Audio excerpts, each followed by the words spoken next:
Ah, salut. Ça va? Je suis à Suresnes. Place Henri IV à Suresnes, ouais. Et le McDo de Suresnes. J'espère que tout va bien. Bien sûr. Bonjour, bonjour. Salam alaikum à tous.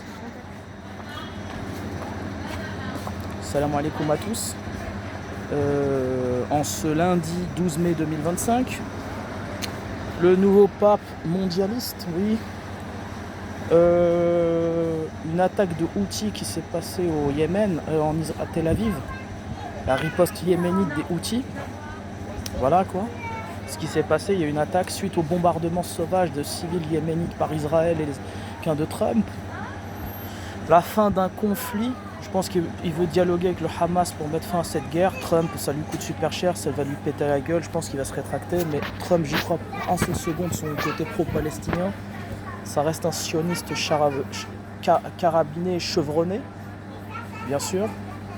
Oui, je voulais dire sur l'arrivée d'Al-Sharah, le takfiriste syrien qui est arrivé voir Macron, qu'on le réhabilite, qu'on le normalise et qu'on le banalise, comme on a banalisé le sionisme et Netanyahou.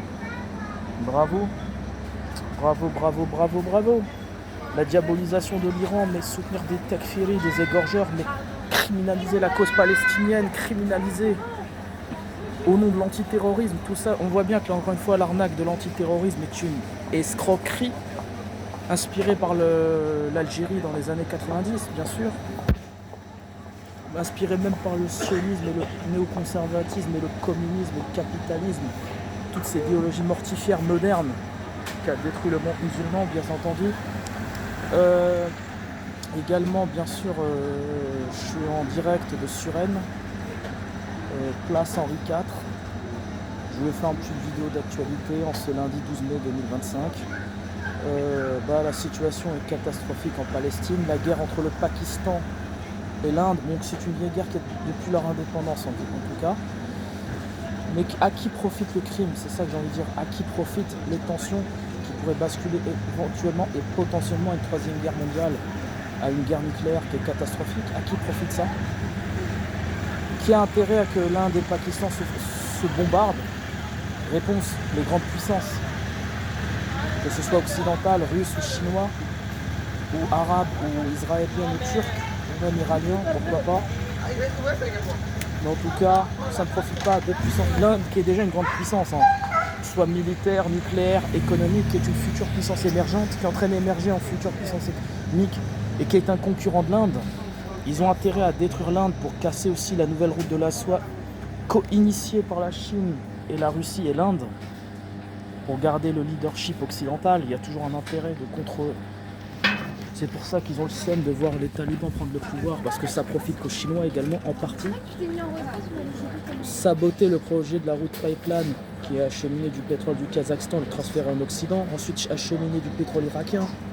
Tout ce projet impérialiste qui a été saboté par le soft power, en partie par les Chinois, alors donc ils veulent le détruire pour barrer la route économique, terrestre, énergétique et géostratégique et stratégique de la Chine et de la Russie, en profitant de la situation en Ukraine, de Gaza, de la chute de Assad,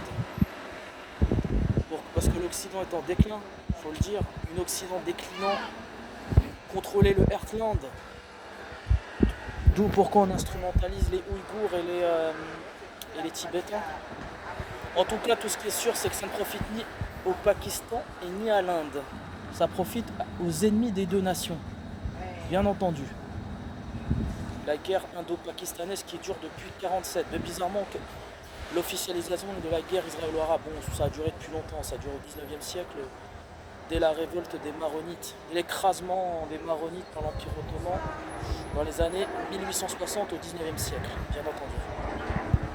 C'est vieux, ce conflit. En tout cas, ça profite aux Britanniques, ça profite aux Américains, ça profite aux Israéliens, ça profite aux Chinois. Bon, la Chine, elle n'a pas intérêt que le Pakistan et l'Inde associent. Et pourtant, l'Inde et la Chine ne s'entendent pas bien. Ce sont des concurrents et des rivaux au niveau géopolitique. C'est très important de l'expliquer. C'est pour ça qu'ils veulent contrôler le Moyen-Orient, ils veulent contrôler la route de la soie, la route des Indes, qui mène aux routes de la soie, la nouvelle route de la soie qui va jusqu'en Russie, qui va jusqu'en Europe, qui relie l'Afrique C'est pour ça, d'où la présence permanente et constante de la Chine en Afrique, la Chine-Afrique, l'impérialisme chinois en Afrique, le néocolonialisme chinois. On peut même parler de néocolonialisme parce que ce ne sont plus les Français qui sont là-bas, quasiment plus. Par le biais de l'Émirat, des Émirats Arabes Unis en français, traduction, de l'EAU, de l'eau, comme l'eau, le liquide hydraulique. Bismillah.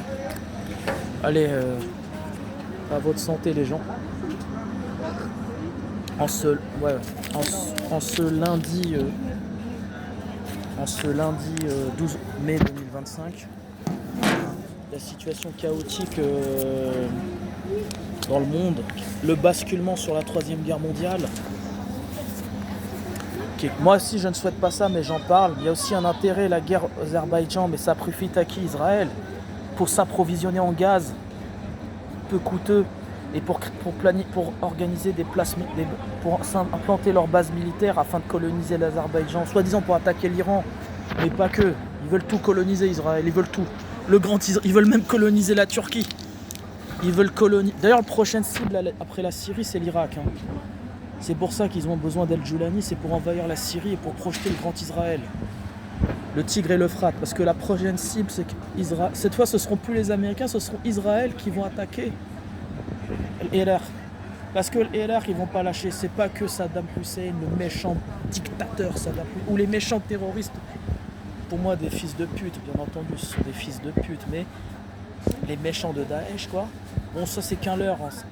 Les takfiris comme Al-Joulani ont besoin pour attaquer le Moyen-Orient. On a besoin d'un méchant, on a besoin d'un idiot utile, on a besoin d'un épouvantail pour justifier nos guerres impérialistes, nos guerres néocoloniales, nos guerres hégémoniques et capitalistes, pour contrôler les matières premières, les routes. D'où pourquoi on a intérêt que l'Inde et le Pakistan se bouffent la gueule. Trump, je pense qu'il y a une nuance. Voilà. Bon, merci beaucoup. Bonne journée.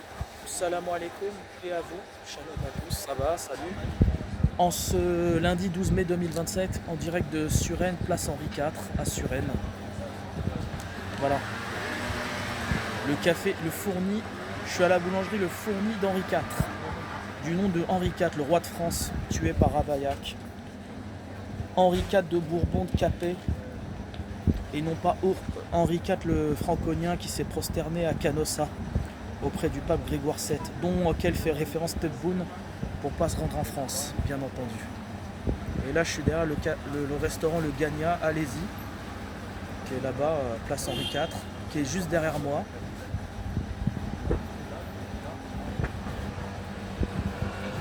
Attendez.